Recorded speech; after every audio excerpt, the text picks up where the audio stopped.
ओम वंदे मातरम। जय हिंद। सभी आर्यवीरों को नमन। हर उस राष्ट्र प्रेमी को नमन जो अपने मन मस्तिष्क से अपने देश को अपनी संस्कृति को बचाने के लिए हर वक्त प्रयत्न करता रहता है। आज मैं कुछ अध्ययन कर रहा था। अध्ययन करते करते मेरा ध्यान गया कि हमारे अपने लाइफ में, मतलब हमने अपने पूरे जीवन में जिस प्रकार देश में बदलाव देखा है, वो कहीं ना कहीं शोधकर्ताओं ने भूतकाल में अपनी पुस्तकों में लिख चुके हैं। आज हम खुश हो रहे हैं कि उत्तर प्रदेश में योगी जी की सरकार बन गई, बहुत बड़ा कार्य हुआ। हिंदू राष्ट्र में हिंदुत्ववादी सरकार बनी, बहुत बड़ा कार्य हुआ। लेकिन ये कार्य, ये जीत क्या स्थायी है? क्या आज हमने वर्तमान में अगर इस जीत के बाद भी कोई कठोर कानून या नियम नहीं बनाए तो क्या संभवतः हमारे जो राम मंदिरों का निर्माण किया जा रहा है, जो काशी के ऊपर हमारी वार्ता हो रही है, जो काशी में मंदिर बनाए जा रहे हैं, क्या भविष्य काल में ये सुरक्षित है? क्योंकि आप देख लीजिए, अभी आप 5 साल का आंकलन देखिए कि पिछली बार जब 5 साल पहले योगी जी की सरकार आई थी तो सीटों का ध्रुवीकरण, वोटों का ध्रुवीकरण किस प्रकार था। इस बार भी उत्तर प्रदेश में योगी जी को मुस्लिम वोटों ने वोटर लिस्ट से, आप कहीं भी जहां पर मुस्लिम बहुसंख्या थे वहां वोट नहीं दी। और आने वाले 5 साल में आप देखना 18 साल के मुस्लिम वोटर बहुसंख्या में बढ़कर आएंगे और 10% ऐसी सीटें जो बहुत कम अंतर से भाजपा सरकार की झोली में आई है, ये निश्चित ही उसके हाथ से निकल जाएंगी। ये बहुत बड़ी चिंता का विषय है, क्योंकि हमारे आईएएस पीसीएस जो हिंदू नाम से बने बैठे हैं, वे मानसिक रूप से हिंदू नहीं हैं, वे कहीं ना कहीं ईसाई हैं। मुस्लिमों की पढ़ाई के द्वारा, इस्लामिक पढ़ाई के द्वारा जो आईएएस पीसीएस बन रहे हैं, वे पूर्ण रूप से इस्लामिक हैं।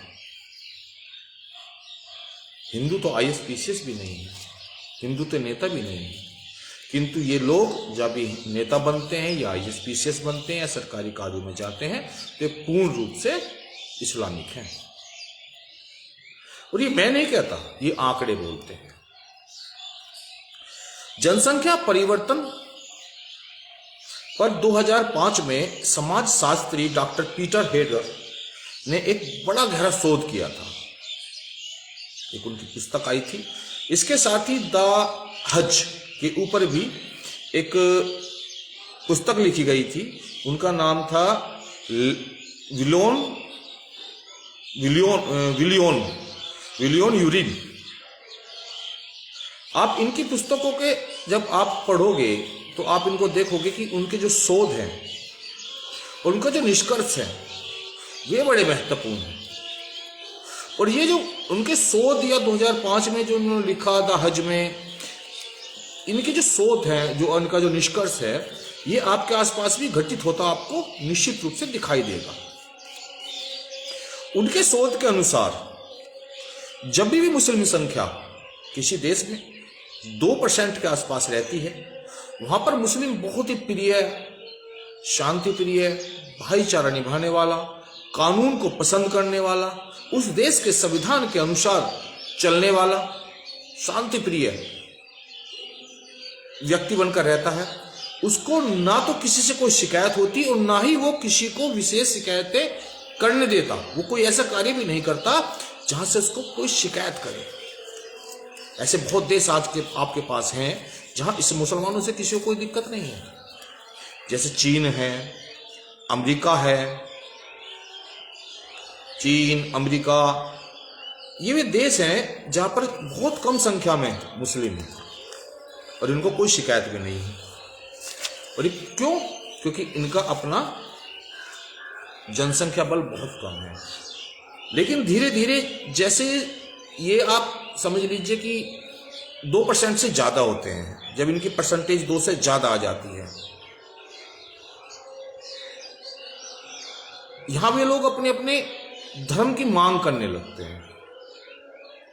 वे आपसे कहने लगते हैं कि जी हम तो हलाला का मांस खाएंगे, तो कृपया करके हमारे हलाला का मांस का प्रबंध कराया जाए। हमारे तो जी धर्म में ये खाना है, हम उन्हें खाना पसंद करेंगे। अपने कपड़ों के ऊपर धीरे धीरे मांग करनी शुरू करेंगे। और हमारा व्यापारी वर्ग इस हलाला के मांस में, इस व्यापार में अपना व्यापार देखने के लिए इनकी मांगों को मानने लगता है। और धीरे धीरे ये अपनी भी एक मार्केट में उतरने लगते हैं, हलाला के नाम पे, मीट के नाम पे और इन कामों के नाम पे ये अपना कार्य शुरू कर देते हैं। ये शुरुआत हो जाती है देश में इस्लामीकरण करने की। और ये जब 2% से बढ़ने लगते हैं, जैसा कि आपने देखा यूरोप के देशों में, बहुत ऐसे देश हैं यूरोप के जहां हलाला का मीट के शोरूम में मांग उठाई गई और उन्होंने अपने कारोबार को बढ़ाने के लिए उसको रखा। और आज इस्लामिक बहुत बड़ी क्रांति मार्केट में उनकी है और इस्लामियों का बहुत बड़ा कब्जा वर्तमान में बाजार पर है। किंतु अब आप आ जाइए 5% से ऊपर। जब ये 5% से ऊपर हो जाते हैं, अब आप देख सकते हैं कि ब्रिटेन में, जर्मनी में, थाईलैंड में ऐसे बहुत देश हैं जहां ये 5% से ऊपर हो चुके हैं। वहां ये धीरे धीरे अपना एहसास जताने लगते हैं। ये धीरे धीरे अपना मांग रखने लगते हैं। ये धीरे धीरे अपना एक वजूद दिखाने लगते हैं, टोपी पहनकर, बुर्का पहनकर। ये आपको एहसास दिलाने लगते हैं कि हमारी संख्या है। ये कहीं ना कहीं अप्रत्यक्ष रूप से सरकारों पर या दूसरे धर्म के लोगों पर मानसिक दबाव बनाने लगते हैं। और जाने अनजाने पुस्तकों को छापकर अपने नमाज का, अपने धर्म का व्याख्यान कर कर ये दूसरे धर्म वालों में अपने धर्म का प्रचार शुरू कर देते हैं। और इससे दूसरे धर्म वालों को प्रचार भी कैसे करेंगे कि अपना धर्म है और उनका धर्म है, बीच का एक कॉम्बिनेशन निकालेंगे। भाईचारे का प्रचार, इस्लामिक प्रचार, अल्लाह तो एक है, हम सब एक हैं, इस तरह का धर्म का प्रचार शुरू कर देते हैं। ये जैसे डेगमार में, जर्मनी, ब्रिटेन, थाईलैंड, ऐसे अनेक देश हैं जिनमें वर्तमान में स्थिति फिलहाल उत्पन्न हो चुकी है। और ये स्थितियां हमारे देश से गुजर चुकी हैं। ये हमारे देश से पहले स्थितियां होकर गुजर चुकी हैं। ऐसा हमारे देश में हो चुका है कि अब जो जर्मनी, थाईलैंड या ब्रिटेन में हो रहा है। और जब ये 5% से ज्यादा हो जाते हैं, 10% पहुंच जाते हैं, तो ये धीरे धीरे उन्माद करना शुरू कर देते हैं, झगड़ा करना शुरू कर देते हैं, जुलूस या आप कह दीजिए छोटी छोटी बातों पर प्रदर्शन करना शुरू कर देते हैं। कभी कुरान के नाम पर, कभी मोहम्मद के नाम पर, कभी छोटे से चिन्हों के नाम पर, ये धर्म के नाम पर झगड़ा करना शुरू कर देते हैं, धर्म के नाम पर प्रदर्शन करना शुरू कर देते हैं और अपना बाहुबल एक तरह से दिखाने लगते हैं। ये आपने देखा होगा रूस में वो कार्टून के ऊपर की गई हत्या। फिर ये कहीं भी डरते नहीं है, ये कहीं ना कहीं अप्रत्यक्ष रूप से आपके पीछे षड्यंत्र चलाते रहते हैं। इसमें बहुत देश हैं, रूस है, फिलिस्तीन है, और काफी अनेक देश हैं, स्वीडन है, स्विट्जरलैंड है। ये ऐसे देश हैं जहां पर इनकी संख्या 10-15% के आसपास पहुंच चुकी है और ये दबाव बना रहे हैं। वहां पे हमेशा आपने देखते हो कि कहीं ना कहीं छोटा छोटा घटनाएं शुरू होने लगती हैं, प्रदर्शन, धरने। और जब ये 15% से ऊपर पहुंचने लगते हैं, ये इनकी संख्या 18-20% तक पहुंच जाती है, तो ये क्या करते हैं कि ये अपने धर्म के अनुसार कानून बनवाने की मांग करने लगते हैं। जब ये पहुंच जाते हैं लगभग 15% के आसपास ये अपने धर्म के अनुसार कानून बनवाने की मांग करते हैं। ये कहते हैं जी हमारे धर्म में तो ऐसा है, हमारे धर्म में तो हिजाब पहनना है, हमारे धर्म में तो नमाज पढ़ना है, हमारे धर्म में तो कपड़े गांठ से ऊपर पहनना है, हमारे धर्म में तो रेडियो लगाना है, हमारे धर्म में तो हलाला का मांस खाना है, हम तो ऐसे कपड़े पहनेंगे, हम तो ऐसे रेडियो लगाएंगे, हम जुलूस निकालेंगे। आप समझ रहे हो ना? ऐसे धीरे धीरे धीरे धीरे धीरे सरकारों से मांग करने लगते हैं धर्म के नाम पर। जैसे कि वर्तमान में आप चल ही रहा है कि जहां 20-22% होते हैं, ये क्या करने लगते हैं, आपका जुलूस निकालना, हिजाब, प्रदर्शन, दंगे, हत्याएं। नोएडा में, गुड़गांव में रेलों के अंदर जो नमाजें पढ़ी जा रही हैं, ये उसी 20% का हिस्सा हो चुका है। इससे पहले कभी आपने किसी सड़क पर नमाज पढ़ते नहीं देखा होगा। लेकिन फिर जब ये 20% से ज्यादा होने लगते हैं, ये 40% पहुंच जाते हैं, तो सामूहिक हत्या करने लगते हैं, सामूहिक हत्याएं होने लगेंगी, आतंकवाद बढ़ जाएगा, धर्म परिवर्तन, महिलाओं के अपहरण। और जब 60% से ऊपर हो जाते हैं, 40 से ऊपर आ जाते हैं, तो उसका आप प्रत्यक्ष देख ही चुके हो कि कश्मीर में क्या हुआ, पश्चिम बंगाल में क्या हो रहा है आपका, और ऐसे कई देश भी हैं जैसे कि बेस्तान है, बेशियान है, और आपका चाड है। ये भी देश है जहां पर ये एक तरह से इस्लामिक कब्जा कर चुके हैं। और जब ये पूरा 70-80% पर पहुंच जाते हैं, तो जो अल्पसंख्यक लोग बचते हैं, उनकी दुर्गति, उनकी हत्याएं, ये प्रत्यक्ष है। आप पाकिस्तान को देख सकते हो, पश्चिम बंगाल को देख सकते हो, इजराइल,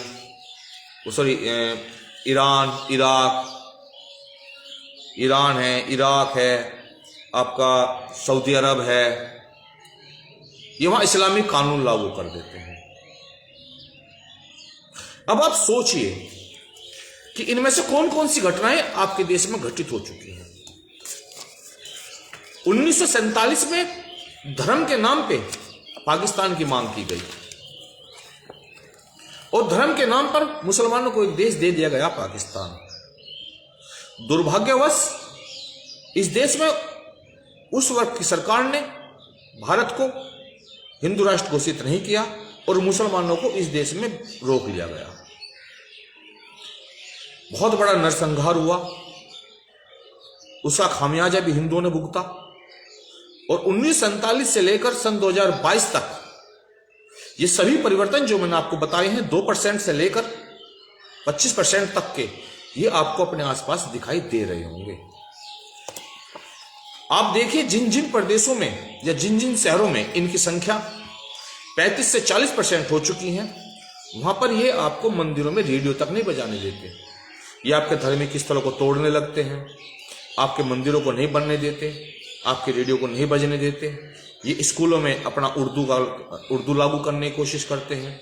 ये कहीं ना कहीं आप लोगों को खत्म करने की कोशिश करते हैं। वर्तमान में भारतीय सरकार को बहुत सख्त जरूरत है जनसंख्या नियंत्रण कानून की। और जनसंख्या नियंत्रण कानून की मांग यथाकथा बहुत संतों ने, बहुत समाज सेवियों ने उठाई है, किंतु वो मांग मात्र उस तरह है जिस प्रकार हमारे यहाँ पर मौसम बदल जाते हैं कि सर्दियों का मौसम आया तो गर्म कपड़े पहनने हैं, सर्दियों का मौसम आया तो गर्म कपड़े पहनने हैं, गर्मियों का मौसम आया तो सूती कपड़े पहनने हैं। हमारी मांगे भी कुछ इसी प्रकार हैं कि जैसे मौसम बदल जाता है, हमारी मांगे भी बदलने लगती है। हम मांग भी एक वर्ष तक पूरी तरह नहीं कर पाते, क्योंकि हिंदू को उसके संतों ने ये बताया है कि भूतकाल बीत गया, वर्तमान की चिंता, भविष्य की चिंता मत कर और वर्तमान में जी। ये अपनी जगह सही है, ये आध्यात्मिक रूप से सही है, लेकिन राष्ट्रहित में नहीं है। अगर हम भविष्य की चिंता नहीं करेंगे तो वर्तमान को हम कैसे सुधारेंगे। आज प्रत्येक हिंदू, प्रत्येक आर्य का कर्तव्य है कि वो भारतीय सरकार से मांग करे कि जनसंख्या नियंत्रण के साथ साथ जो उन्होंने विदेशी नागरिकों को देश से निकालने का कानून बनाया था उस पर बहुत सख्त कार्रवाई की जाए। क्योंकि जब से रोहिंग्या मुसलमान हमारे देश में आए हैं, करोड़ लाखों की संख्या में बढ़ चुके हैं। दिल्ली में लगभग 10,000 बच्चे अभी कुछ ही दिनों में पैदा हुए हैं, 2 साल के अंदर। अब 2 साल में अगर 10,000 बच्चे पैदा होते हैं तो आप देखिए कि किस कदर ये दिल्ली की बात है, पूरे देश में तो पता नहीं कितने रोहिंग्या मुसलमान होंगे। तो ये राम मंदिर, ये काशी, ये मथुरा हम बना रहे हैं क्या तुड़वाने के लिए? क्या हमको रत्ती भर भी चिंता नहीं है? सरकारें क्या ये नहीं सोच पा रही? मैं मानता हूं कि योगी जी सरकार बहुत अच्छा कार्य कर रही है, लेकिन कानून तो बड़े आवश्यक है। जब तक राष्ट्र में जनसंख्या नियंत्रण कानून, अल्पसंख्यक समुदाय का गठन जो हुआ है, जो कमेटी है, इसका निरस्त नहीं होते, जब तक हमारे देश में एक विधान, एक आवाज, एक प्रधान लागू नहीं होता, मुझे नहीं लगता कि हमारा राष्ट्र बचेगा, हिंदू बचेगा। वर्तमान में हिंदू को बचाना बड़ा आवश्यक है, हिंदू धर्म को बचाना बड़ा आवश्यक है, क्योंकि बिना धर्म के कोई राष्ट्र का निर्माण नहीं हो सकता। राष्ट्र का कोई धर्म नहीं है। समाज के मानने वालों का जो धर्म होता है, जो संस्कृति होती है, वही राष्ट्र का धर्म और राष्ट्र की संस्कृति होती है। अगर इस्लामिक लोग जिस प्रकार बढ़ते जा रहे हैं, इस्लामिक लोग जिस प्रकार अपनी मांगे, अपना दबाव हम पर बनाते जा रहे हैं, अगर यही होता रहा तो आने वाले 15-20 साल में आपके देश की संस्कृति, आपके देश का राष्ट्र की भाषा उर्दू और इस्लामिक होगी। ये आप लोगों का भविष्य है। तो मेरे आर्य वीरों, मेरे हिंदुओं, आप जाग जाइए और एक विधान, एक आवाज, एक प्रधान का कानून, जनसंख्या नियंत्रण का कानून, इन विदेशियों को यहां से निकालने का कानून, कश्मीरी पंडितों को कश्मीर में बसाने के लिए, उनकी जमीन जायदाद दिलवाने के लिए एक आंदोलन, सर्वव्यापी एक आंदोलन की बड़ी आवश्यकता है। अन्यथा आपका परिवार के जो बच्चे वर्तमान में पैदा हो रहे हैं, इनका अंत निश्चित है। देश के टुकड़े टुकड़े होना निश्चित है। इसी के साथ मैं अपनी वाणी को विराम देता हूं। आशा करता हूं कि आप सभी भाई जागृत होंगे, आप इस निंद्रा से निकलेंगे, अपने राष्ट्र, अपने धर्म को पहचानेंगे और इसके लिए कोई कार्य करेंगे। अगर मेरी बात आपको पसंद आए तो शेयर करिए और फिर मिलते हैं। वंदे मातरम। जय हिंद, जय भारत।